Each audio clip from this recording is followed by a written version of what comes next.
Hello and welcome back. आज हम discuss करेंगे PYQ paper 2 of 2012 June. Last video में हमने कवर किया था क्वेश्चन नंबर 1 से क्वेश्चन नंबर 17 तक। अगर आपने वो वीडियो नहीं देखा है तो आप नीचे लिंक में जाके देख सकते हैं। बात करेंगे सबसे पहले क्वेश्चन नंबर 18 में हम देख रहे हैं किस टाइप के क्वेश्चंस आते हैं। ये एक मैच द फॉलोइंग टाइप का क्वेश्चन है। लिस्ट 1 एंड लिस्ट 2 आपको दी हुई है। लिस्ट 1 में आपसे बोल रहा है प्रेजेंटेशन ऑफ रीइंफोर्समेंट, किस टाइप से हम प्रेजेंट करते हैं रीइंफोर्समेंट को। You all know what is reinforcement. And list 2 में आपको दिया हुआ है टाइप कौन सा होता है ये रीइंफोर्समेंट का।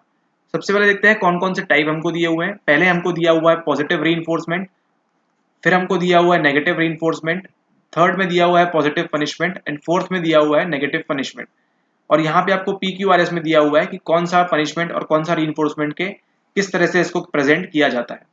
तो आपको क्या करना है इस एग्जामिनेशन में, आपके नेट के एग्जामिनेशन में क्या होता है, आपको मोस्टली 85% केसेस में आपको क्या देखने मिलता है कि ABCD जब भी दिया होगा उनके सामने एक ऑप्शन को अगर आप सही सही एलिमिनेट कर सकते हैं तो बाकी के आपको देखने की जरूरत नहीं पड़ेगी और आप इजीली उसको सॉल्व कर पाएंगे।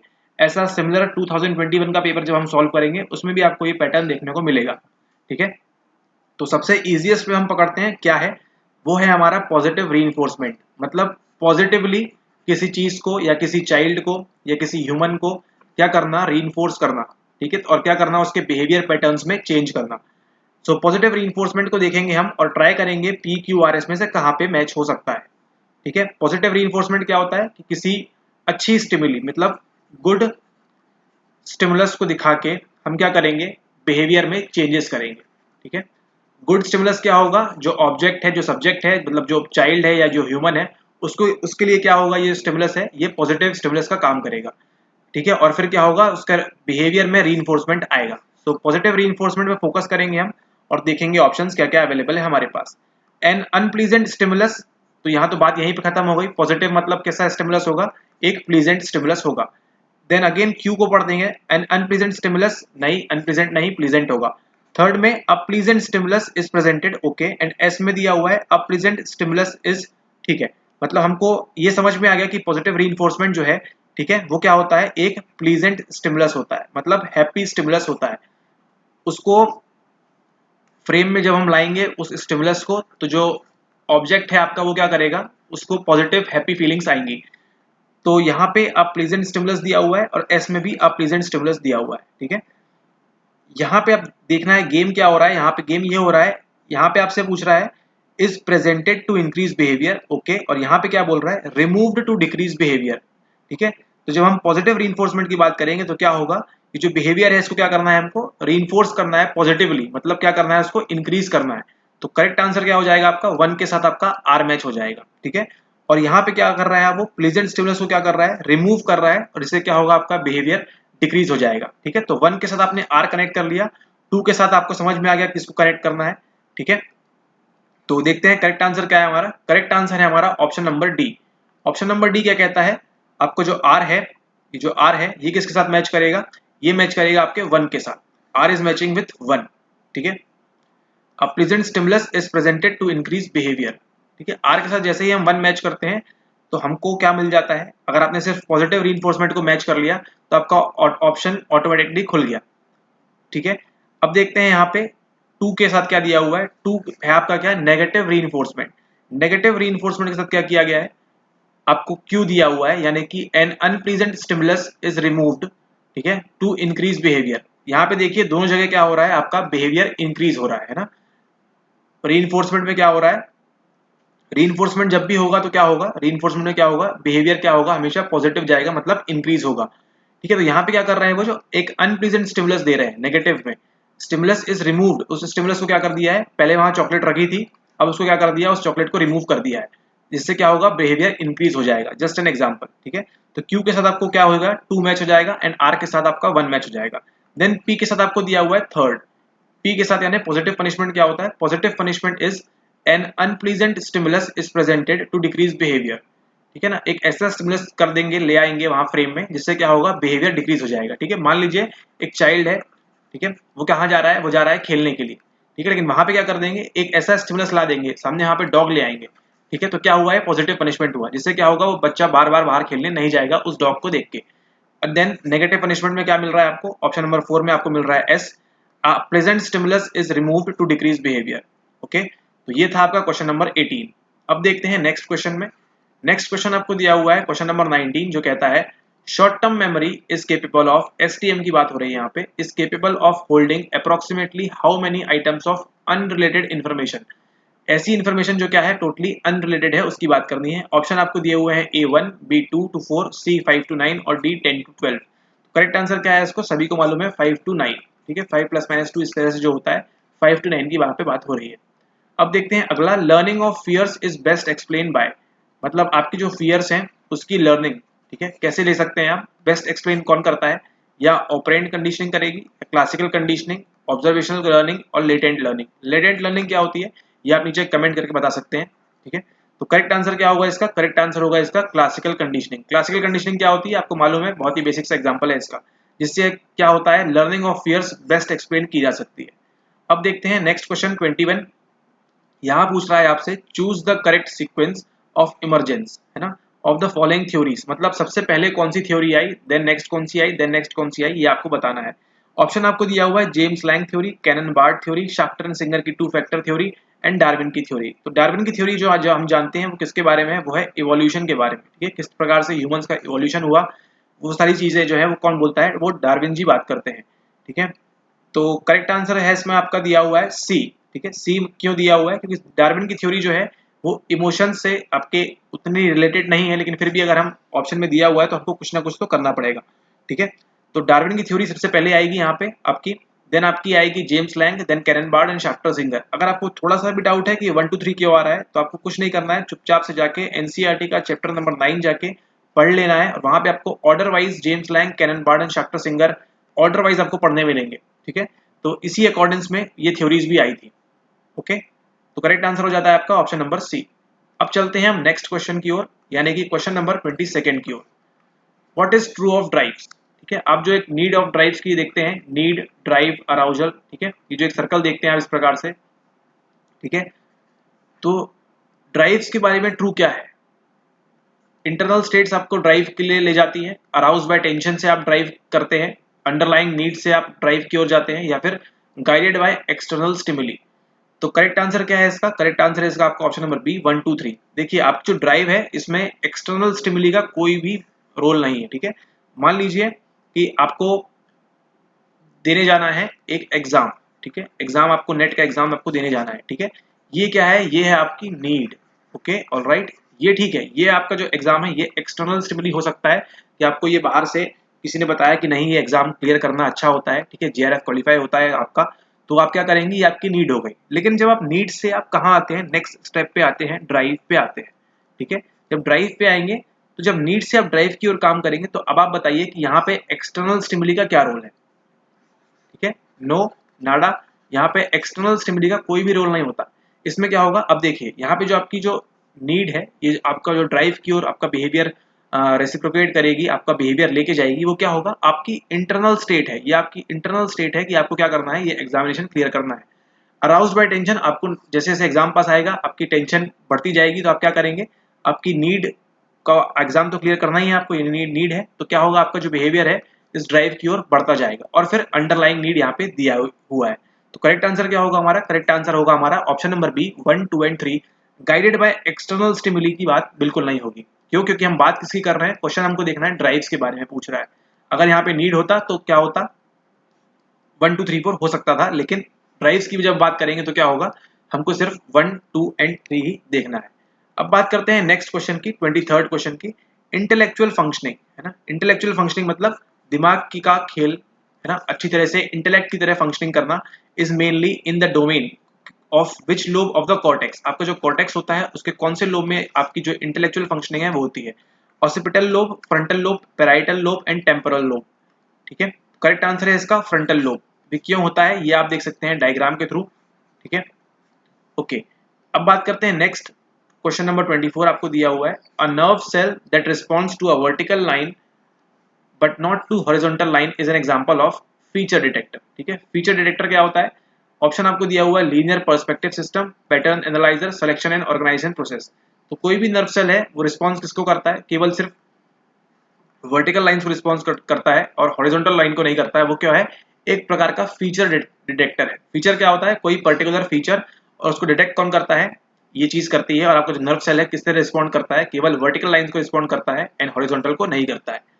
ओके, अब बात करते हैं नेक्स्ट 25th की। The visual signals from each retina reach striate cortex via which of the following, lateral geniculate nucleus, B medial geniculate nucleus, C inferotemporal cortex and D posterior parietal cortex। तो correct answer है इसका आपका option number A, lateral geniculate nucleus.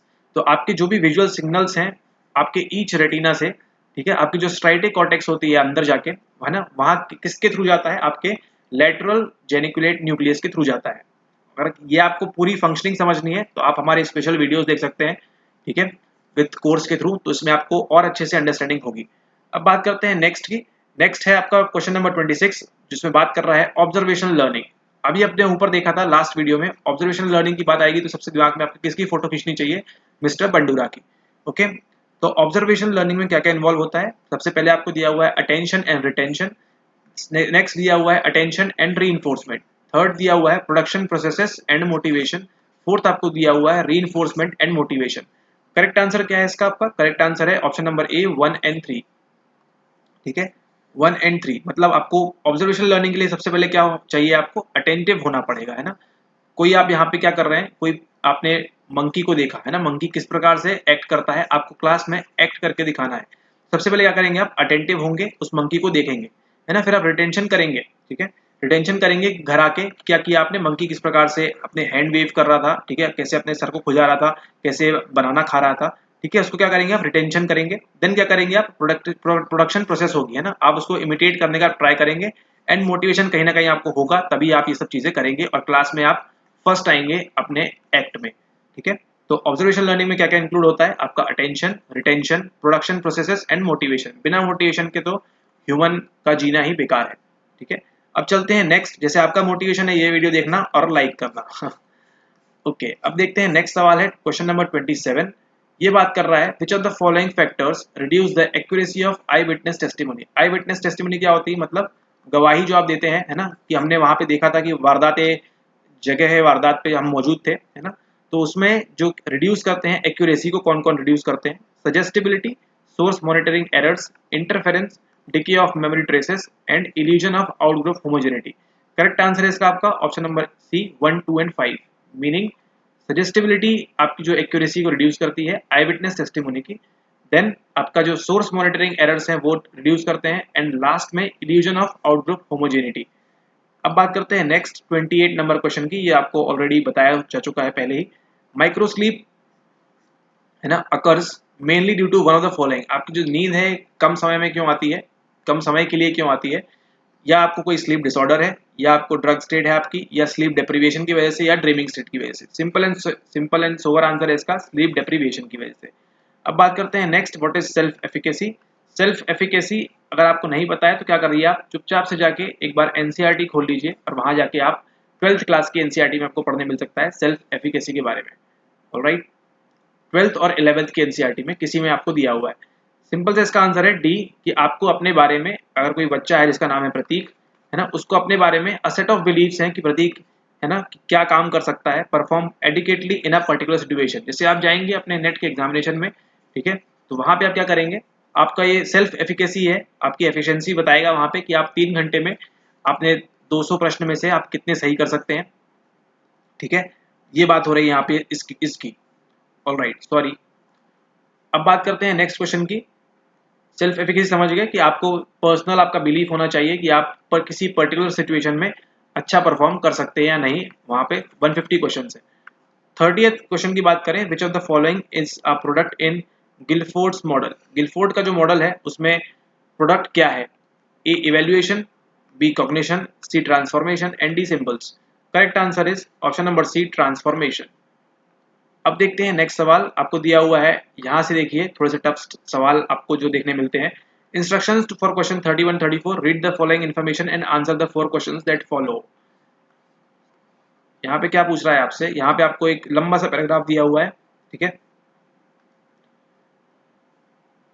A researcher wanted to test the hypothesis that a given drug. देखिए इस प्रश्न को अभी नहीं करते हैं, ठीक है, क्योंकि इसको आपको क्या करना पड़ेगा, पूरी डिटेल में समझाना पड़ेगा, क्योंकि बिना इसके आपको ऐसे ही समझा देंगे तो कोई मतलब नहीं है, ठीक है, उसका कोई यूटिलाइजेशन नहीं है। तो इसको आप देख सकते हैं करेक्ट आंसर क्या क्या है। 31 का बी है, 32 का सी है। ऑलराइट, इसको जब आपको डिटेल में समझाएंगे तब आप इसको अच्छे से समझ सकते हैं। अब चलते हैं अगले प्रश्न की ओर।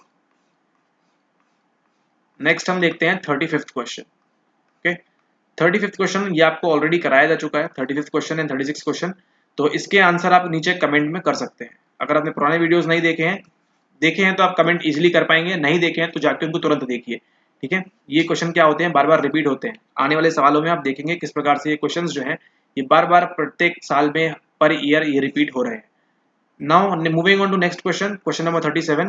A test of abstract thinking had the norms in terms of normalized t scores. Mean कितना दिया हुआ है, 50 दिया हुआ है, और standard deviation SD कितना दिया हुआ है, 10 दिया हुआ है। If the subject receive a t score of 60, what would be his percentile rank? D इसका आंसर है 84। कुछ इसी प्रकार से आपका जो परसेंटाइल निकलता है, थोड़ा सा डिफरेंस है उसमें, लेकिन इसी प्रकार से। अब देखते हैं क्वेश्चन नंबर 38 आपको दिया हुआ है। लिस्ट आपको दिया हुआ है, लिस्ट के टाइप्स। लिस्ट 1 में दिया हुआ है चाइल्डहुड में किसी बच्चे ने क्या एक्सपीरियंस किया, और लिस्ट 2 में दिया हुआ है उसके पर्सनैलिटी कैरेक्टरिस्टिक। कौन कौन से कैरेक्टरिस्टिक होते हैं, या तो ओवरली डिपेंडेंट होंगे, या इंपल्सिव होंगे, या हॉस्टाइल होंगे, और कंपल्सिव होंगे, ठीक है। PQRS में ये हमको कहाँ देखने मिलता है, ये हमको देखने मिलता है पर्सनैलिटी टॉपिक्स में, ठीक है। जब तरह तरह की चीजें बताई गई हैं कि जब आप छोटे बच्चे होते हैं, आपको जो चीजें एनल स्टेज में, ठीक है, या फिर ओरल स्टेज में आपको कंप्लीट करने नहीं दी जाती है, तो क्या क्या उससे प्रॉब्लम होती है। सबसे पहले आपको दिया हुआ little gratification in oral stage, excessive gratification in oral stage, overly harsh toilet training in anal stage, और एस में दिया हुआ है relieved toilet training in anal stage. आपको क्या करना है, इन चारों में से, देखिए प्रश्न कैसे करना है, इन चारों में से क्या करना है, आपको एक चीज उठा लेनी है इन चारों में से, ठीक है। या आप समझिए हॉस्टाइल के बारे में आप अच्छे से जानते हैं, उसको आपको मैच करना है PQRS में से किसी से भी। जैसे ही आप वहां पहुंच जाएंगे आपको ऑटोमेटिकली आंसर मिल जाएगा, ठीक है। ऐसे ही होता है आपका ये नेट का पेपर सेट। थर्ड को देखते हैं हम, ठीक है।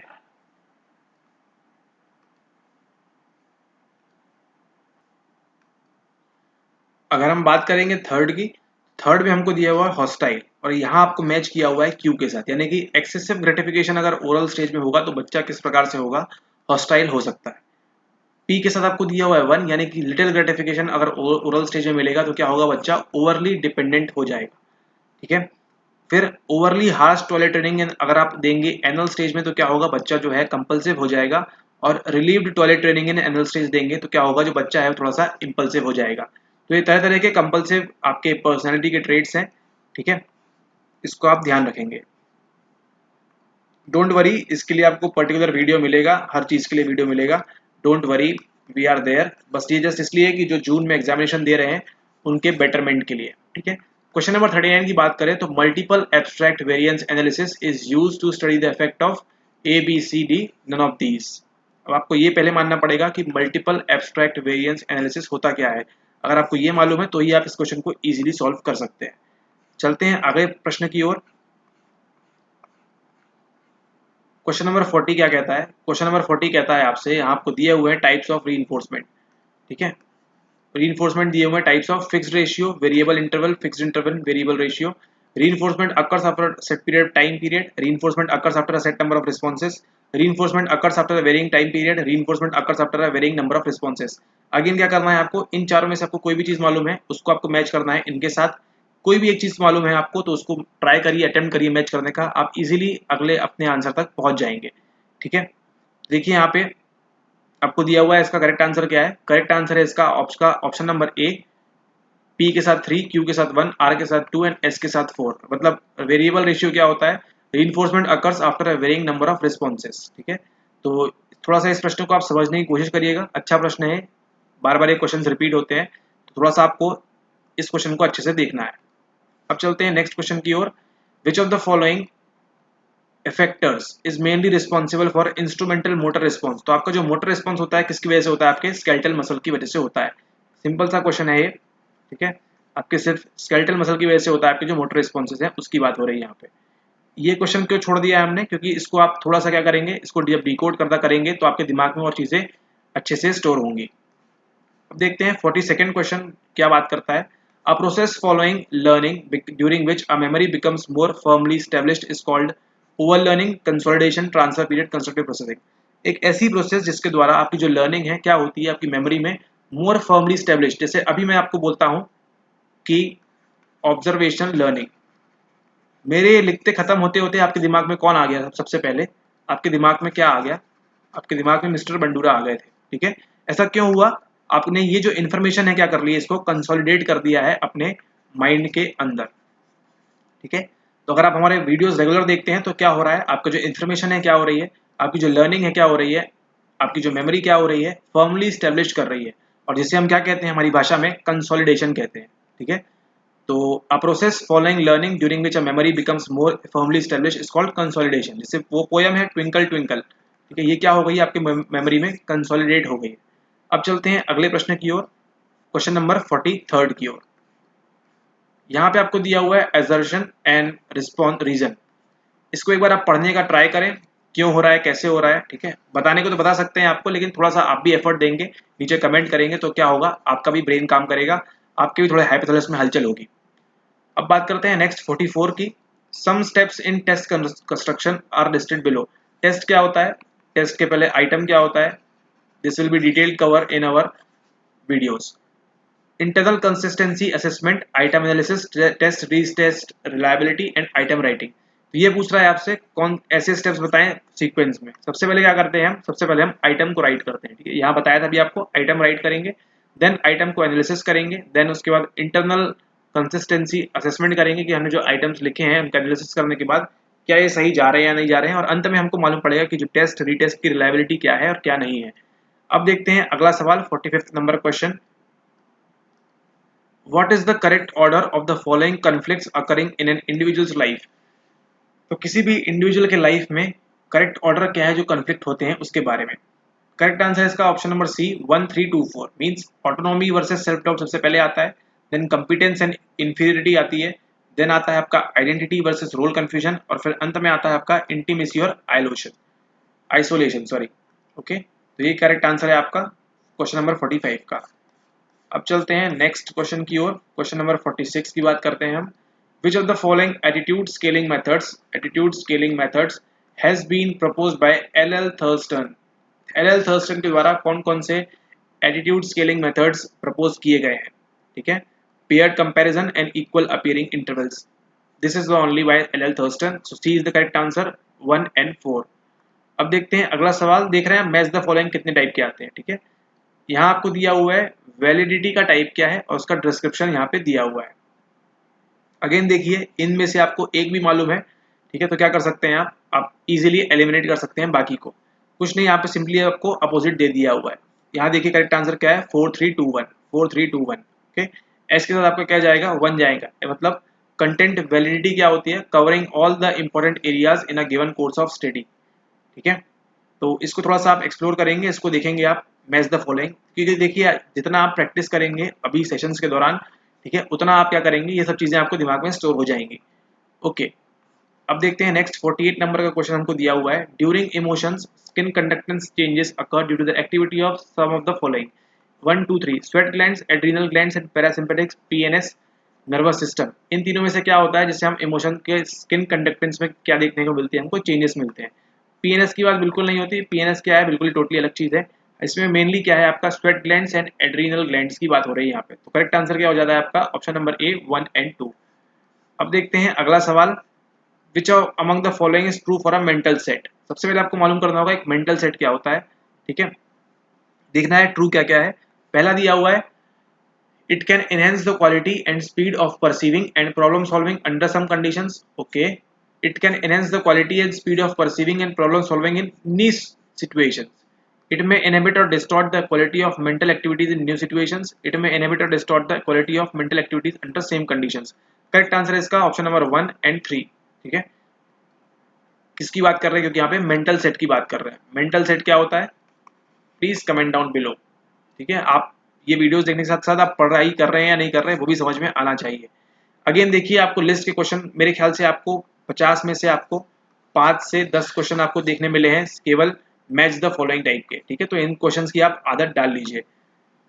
लिस्ट 1 में आपको दिया हुआ है thinking reasoning, decision making and problem solving. और लिस्ट 2 में आपको दिया हुआ है कि क्या चीज़ें कर रहा है, थिंकिंग क्या करती है, रीजनिंग क्या करती है, ठीक है। तो ये सब क्या करना है आपको, ये सब आपको मैच करना है। करेक्ट आंसर क्या है इसका, करेक्ट आंसर आपको बता देते हैं क्योंकि आप मेहनत तो करने वाले हैं नहीं, और करेंगे तो प्लीज़ कमेंट करिए कि आप मेहनत कर रहे हैं। बी है इसका करेक्ट आंसर 2143, ठीक है। तो इसको आप यहाँ पे स्क्रीनशॉट लेके आप पॉज करके 2143 इसको आप क्या कर सकते हैं, इसको देख सकते हैं, थिंकिंग क्या होती है, रीजनिंग क्या होती है, डिसीजन मेकिंग क्या होती है, प्रॉब्लम सॉल्विंग क्या होती है, ठीक है। तो ये थे हमारे 50 questions. So we have completed so far, 50 question complete कर लिए हमने, ओके। 50 क्वेश्चंस हमने कवर कर लिए हैं 2012 जून के, ठीक है। पहला वीडियो नहीं देखा तो जाके उसको देखिए, सेकेंड वीडियो कंप्लीट हो गया है, ठीक है। अगले वीडियो में बात करेंगे हम इंग्लिश मीडियम के, तो हम देखेंगे पेपर 3, है ना। 2012 का पेपर 2 तो कंप्लीट हो गया है, अब हम बात करेंगे पेपर 3 के बारे में। उसमें हमको देखने मिलेंगे 75 questions, means 75 plus 50 questions, how much it is, okay, ठीक है। सो thanks for watching the video, I hope you like this video, ठीक है। और पढ़ाई करते रहें अच्छे से, एग्जाम इज नियरिंग, तो अच्छे से पढ़ाई करें। और अगर आप हमारे, थोड़ा सा प्रमोशन कर देते हैं, अगर आप हमारे कोर्स में ज्वाइन होना चाहते हैं तो 9826992769 पे आप मैसेज करें हमको, please don't call, only WhatsApp, okay. केवल व्हाट्सएप करें, आपको सुटेबल टाइम पे कॉल कर लिया जाएगा या फिर आगे आपको एडमिशन प्रोसेस से रूबरू करा दिया जाएगा। Alright, so thanks for watching the video, have a nice day, see you soon, take care.